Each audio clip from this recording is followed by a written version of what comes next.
Paano yan?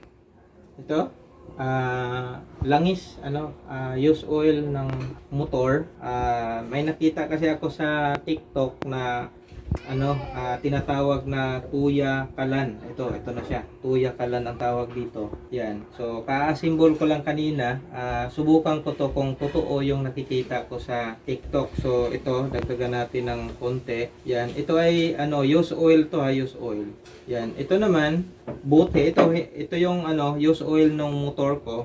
Tapos, ito naman ay bote ng Gatorade. Na-promote si Gatorade, hindi na si Toya. Tapos, ito na-symbol ko na siya. Ito yung pinaka-takip niya. Yan, takip. Nilagyan ko lang ng teflon para hindi siya mag-leak. So, ito testing lang kasi nakita ko lang sa TikTok. Yan, nakalock na siya. Ngayon, ituwad siya. Piyo! O yan, wala naman siyang tagas. Tapos, mayroon siyang maliit na faucet. Ngayon, sa faucet na yan, ito, nakaganyan siya. Yan yung tatapat dito. Di ba? Social. Yan, tatapat siya diyan. Diyan siya. Tapos pag binuksan tong gripo na to, tutulo siya dito at mapupundo siya dito. Pagka lumagpas na siya dito sa pinaka-level niya, yan, dadaloy na siya dito hanggang tutulo siya dito. Ngayon, yung mitsa niya, ito, pinutol ko lang, mahaba ito. Pinutol ko lang na sakto sa kanya dito. Ang tawag dito ay mitsa. Yan. So, lagay siya dito. Ito ay bagong-bago pa talaga. Kaya susubukan natin kung totoo yung nasa TikTok. Tapos, wala naman siyang laman. Buhusan natin para magkaroon siya ng laman. Basain natin yung mitsa. Yan. Para hindi siya masunog ng agad. So, kailangan nating basain. So, parang naglalaro lang ako dito. Sige. Yan. Hindi ko rin alam kung gaano karami. Pero, yan. Yan lang muna. Tapos takpan to para di matapon. Nag-video okay na kapitbahay. Ayan. Ang nagustuhan ko dito, ang ginagastos ko kasi dito sa pag nagluluto sila dito sa bahay, ang isang tangke ng gasol ay umaabot lang siya ng isang buwan mahigit. So, mayroon ako nakita sa TikTok na itong itong kalan na to, sa halagang 50 pesos na langis or yung used oil na binili nila sa shop, hindi naubos ng 2 buwan. So, imagine, yung gas ngayon ay 997, tapos ang katumbas 50 pesos lang pala. O, di ba? 2 buwan pa. So, ngayon ito, try natin ito, basahan na. O, di ba? Sana all basa. Hindi ko alam kung tama yung pagkalagay, pero ayan lang yung alam ko eh. Tapos, yun na, mayroon siyang pundong konti. Itong tubo na to, ito yung may dadaluyan ng langis galing dito sa pinaka-container niya. Tapos ito naman kabilang tubo na to, ito naman yung sa pan. So kailangan natin ng kuryente. Yan, after. Pero sa ngayon ay sindihan muna natin kung totoong sisindi. Tingnan natin ha. Huwag kayong matakot na magsindi dito kasi hindi naman niya kagaya ng gasolina na pag siklab dito automatic nag-aapoy siya kaagad. Kasi use oil lang naman yun siya. Kailangan natin ng pangkati, kung baga. Yan. Parang yan, mainit. Yan, so mayroon namang umapoy doon sa gilid. Baka naman ay ito na yung tuloy-tuloy. Yan, may uling na. Maapoy na siya. Siguro, kaya ito umaapoy dahil nga tela siya. Pero yung langis, maapoy siya ng mabagal eh. Hindi ko lang alam kung healthy itong na to. Pero marami nang gumagamit nito. Feeling ko healthy naman. Sindihan natin sa kabilang side. Yung ginagawa ng iba, sinindihan siya, nilagyan siya ng kerosene. Pero hindi ako sure kung yun ay panglingas lang yung kerosene. Ang purpose ng panglingas lang. Malaki naman yung apoy. Ilunod na natin yun dyan. Bahala na siya dyan mag-apoy. Ito na yung itsura niya. Namatay pa sa kabilang gilid. Ayan, iikot. Ayun. Mamaya iikot na yan. Ngayon, ang gagawin natin, kunin mo yung wire. Ayan. So makikita nyo dito, yan, nag-aapoy siya ng tuloy-tuloy. Hindi ko alam kung tama yung dami ng gas, nung used oil. Pero ito na siya. Wala pang wala pang tumatagos dito sa may kabila niya. Yan. Makikita nyo wala. Pero ang proseso talaga nito, is galing dito sa container niya, yan, container. Tapos papunta siya dito sa pinaka elbow. Ngayon yung elbow na yan, kung makita nyo, testing natin na patuluan. Oh, yan. Oh, 'di ba? Tagas pala, hindi tulo. Yan, oh, cute oh. Oh, yan. Tagas siya. Yan. Feeling ko ito ay yan, hindi na siya bumubuga dahil siya, walang hangin. So kailangan dito butasan siguro yung kabilang side nito para tutuloy yung tagas kasi parang nababacuum siya yon, hindi na siya tumagas oh. Yan oh. Hindi na siya tumagas. Yan. May alambre ba diyan? Try natin alambre. Wala. Ito na lang kutsilyo. Hindi Sa taas. mabutas eh. Pwede ba? Sige, butas mo daw.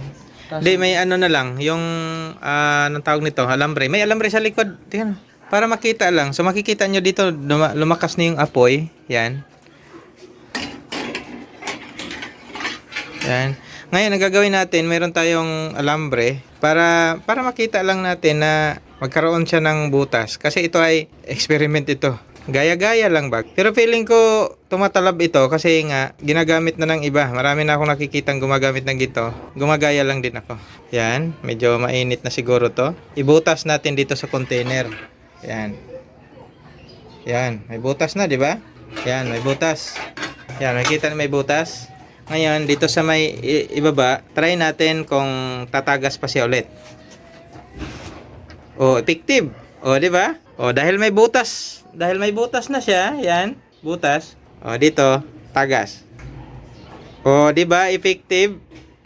'Di ba? So ngayon kung tuloy-tuloy 'yun siya diyan, yan, tuloy-tuloy tagas. Ngayon medyo na na siya, 'di ba? Parang napupuno siya.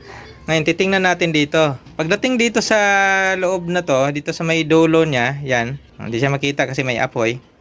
Tumatagas na siya. Ngayon, dahil ito ay mayroon siyang fan, ito yung fan niya, malaki naman tong fan niya, ito. Makikita din yan sa yan, ito yung fan, parang blower.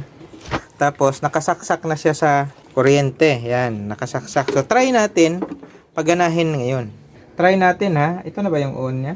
Yes. Iyan na. Wala na siyang testing natin ha, tapos, tingnan mo dyan, kung aapoy siya. Oh, kung pitik? Oh, ha? Oh, ha? Oh, number 1. Tapos medyo naghahangin siya. Number 2. Yan. Tapos kung gusto nating lakasan, ito na yung itsura niya. Yan. Number 2.5. And then number 3. Oh, ha? So mayroon siyang konting usok, unlike dun sa nakita natin sa nakita ko sa anong tawag nito sa TikTok na kulay blue siya. Kaya siguro hindi siya to nakakulay blue kasi yung apoy hindi siya pantay. Yan. Hindi siya pantay yung apoy. Ngayon lakasan natin number 4. Run. Number 4 yung fan. Pero makikita mo siya dito, masyado kasing maliwanag. Ano mo daw, diyan ka daw diyan. Oh, di ba?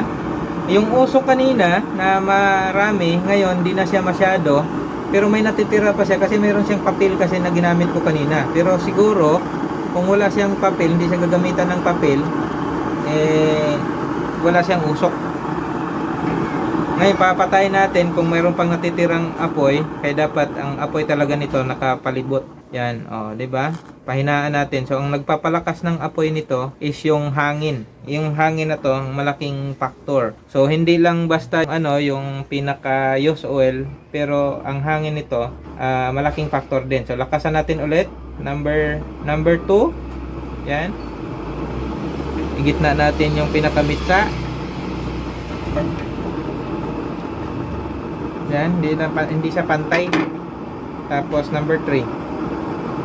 Number 4. Yan. Number 5. Number 6.